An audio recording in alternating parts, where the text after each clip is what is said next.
ഇവിടെ പാട്ടും പാടി ജയിക്കും അനിൽ ആന്റണി എന്നാണ്. കാരണം പന്തളത്തെ വോട്ട്, പല സ്ഥലങ്ങളിലെ വോട്ട്, കഴിഞ്ഞ തവണ 2,97,000 വോട്ടാണ് കെ സുരേന്ദ്രൻ പിടിച്ചത്. കൂടുമല്ലോ അല്ലേ? കൂടുമായിരിക്കും. അപ്പോൾ കൂടും എന്നാണ് BJPയുടെ ഒരു വിശ്വാസം. ഇന്നലെ നമ്മൾ കണ്ട നല്ല കാഴ്ചകളിലൊന്നേ രാഹുൽ ഗാന്ധി ഇന്നലെ ഇവിടെ ഡി രാജയുടെ കൈ പിടിച്ച് ഉയർത്തി നിൽക്കുന്ന ഒരു കാഴ്ച നമ്മൾ കണ്ടു. വയനാട്ടിൽ വരുമ്പോൾ ഡി രാജയുടെ ഭാര്യയ്ക്കെതിരെ മത്സരിക്കുക രാഹുൽ ഗാന്ധി. കൗതുകകരമായ ഒരു കാഴ്ചയാണ്. രാഹുൽ ഗാന്ധി വയനാട്ടിൽ വരാത്തത് നിങ്ങളെയൊക്കെ നിരാശപ്പെടുത്തുന്നുണ്ടോ? ഒരിക്കലുമില്ല. അദ്ദേഹം ഒരു ദേശീയ നേതാവാണ്.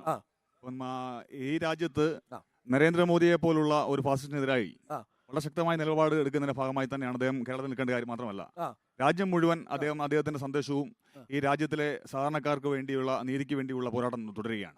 അപ്പം അല്പം വൈകി ലേറ്റാ വന്നാലും ലേറ്റസ്റ്റാ വരും. ഒരു സംശയവും വേണ്ട. കേരളത്തിലെ 20 സീറ്റും ഈ തവണ UDF ജയിക്കും. പ്രിയപ്പെട്ട ചെയർപേഴ്സൺ പറഞ്ഞത് സന്തോഷകരമായ കാര്യമാണ്. അദ്ദേഹത്തിന്റെ ആഗ്രഹം നന്നായതാണ്. കഴിഞ്ഞ വർഷം അയ്യപ്പന്റെ നാമമൊക്കെ വിളിച്ചുകൊണ്ട് വലിയ അഭ്യാസം നടത്തിയാണ് ഇവിടെ നടത്തിയത്.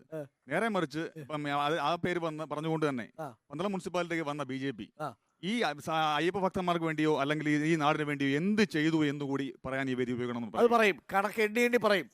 ഒന്നുമില്ല. കാരണം ഞങ്ങള് ജനങ്ങളെന്ന രീതിയിൽ ഞങ്ങളെല്ലാം അറിയാൻ ഏറ്റവും മോശപ്പെട്ട സംവിധാനം ഈ പറഞ്ഞ അയ്യപ്പന്മാർക്ക് വേണ്ടി ചെയ്യുന്നത് മാത്രമല്ല, സാധാരണക്കാർക്ക് വേണ്ടി ഒന്നും ചെയ്യാൻ കഴിയാത്ത ഒരു സംവിധാനമായി BJP മാറിയിരിക്കുന്നു. ഈ രാജ്യത്ത് നരേന്ദ്രമോദി നടക്കുന്ന നയം തന്നെയാണ് ഈ നാട്ടിൽ അവർ നടത്തിക്കൊണ്ടിരിക്കുന്നത്. അങ്ങനെയാണെങ്കിൽ വികസനമൊക്കെ ഉണ്ടാവട്ടെ. നരേന്ദ്രമോദി നടത്തുന്ന വികസനമാണെന്നാണ് BJPയുടെ ക്യാമ്പയിൻ. നരേന്ദ്രമോദിയുടെ ഒരു ഈ പറയുന്ന വികസനം വാക്കുകൾ മാത്രമേ നടക്കുന്നുള്ളൂ. അത് തന്നെയാണ് ഈ പറയുന്ന പോലെ പന്തളത്ത് ഉണ്ടായിക്കൊണ്ടിരിക്കുന്നത്. അതാണ് പന്തളത്ത് കൊണ്ടുവന്നു എന്ന് ചെയർപേഴ്സൺ ഒറ്റ വാചകത്തിൽ. അതിനുശേഷം വിശദമായി പറയാം. കാര്യം എനിക്ക് CPM അടുത്തൂടെ പോകണം. ഇപ്പോൾ കോൺഗ്രസിന്റെ നേതാവ് പറഞ്ഞത് ഈ പന്തളത്ത് ഒരു അടിസ്ഥാന സൗകര്യം പോലും ഇല്ലാതിരുന്ന ഒരു സാഹചര്യമാണ്. ഇപ്പം റിപ്പോർട്ടർ ചാനലിനെ ഞാൻ എൻ്റെ കൂടെ വിളിക്കുകയാണ് ഈ അയ്യപ്പ ക്ഷേത്രത്തിലേക്കും ഞങ്ങളുടെ പന്തളത്തിന്റെ ട്രാൻസ്പോർട്ട് സ്റ്റാൻഡ് അതുപോലെ തന്നെ അങ്ങനെയുള്ള പ്രദേശങ്ങളിലേക്കൊക്കെ ഞാൻ എന്റെ കൂടെ തന്നെ വിളിക്കുകയാണ്. ഇവരൊക്കെ മാറി മാറി കുറെ വർഷം കൊണ്ട് ഭരിച്ച ഒരു പന്തളമാണ്. എന്തെല്ലാം കാര്യങ്ങൾ ഞങ്ങൾ ഇവര് സൂചിപ്പിച്ചല്ലോ, ഞങ്ങൾ അയ്യപ്പന്റെ പേര് പറഞ്ഞ് വോട്ട് പിടിച്ചു വന്നു. അയ്യപ്പ ക്ഷേത്രത്തിലോട്ടൊന്ന് പോയി നോക്കണം. ഇപ്പോൾ ഞങ്ങൾക്ക് അവിടെ എന്തൊക്കെ കാര്യങ്ങൾ ചെയ്യാൻ സാധിച്ചിട്ടുണ്ട് എന്നുള്ളത്, ഒരു ടോയ്ലറ്റ് കോംപ്ലക്സ് തന്നെ ഞങ്ങൾ അതിന്റെ പണി നടത്തിക്കൊണ്ടിരിക്കുകയാണ്. ഒരു അയ്യപ്പൻ വന്നാൽ അടിസ്ഥാനമായിട്ട് അവിടെ ഒരു സൗകര്യവും ഇല്ലാത്ത ഒരു സാഹചര്യത്തിലാണ്. അതിലെല്ലാം ഞങ്ങൾ ഇടപെട്ടിട്ടുണ്ട്. അയ്യപ്പ ഭക്തർക്ക് പുറമെ എന്ത് ചെയ്തു പന്തളത്ത്?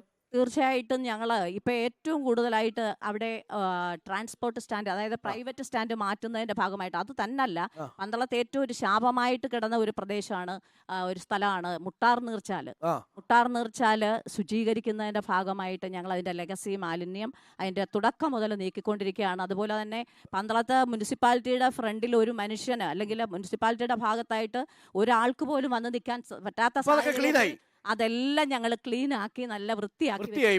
കോൺഗ്രസിന്റെ പ്രതിനിധി മുനിസിപ്പാലിറ്റിയുടെ മുമ്പിലൂടെ പോകണം, വന്നൊന്ന് കാണാം.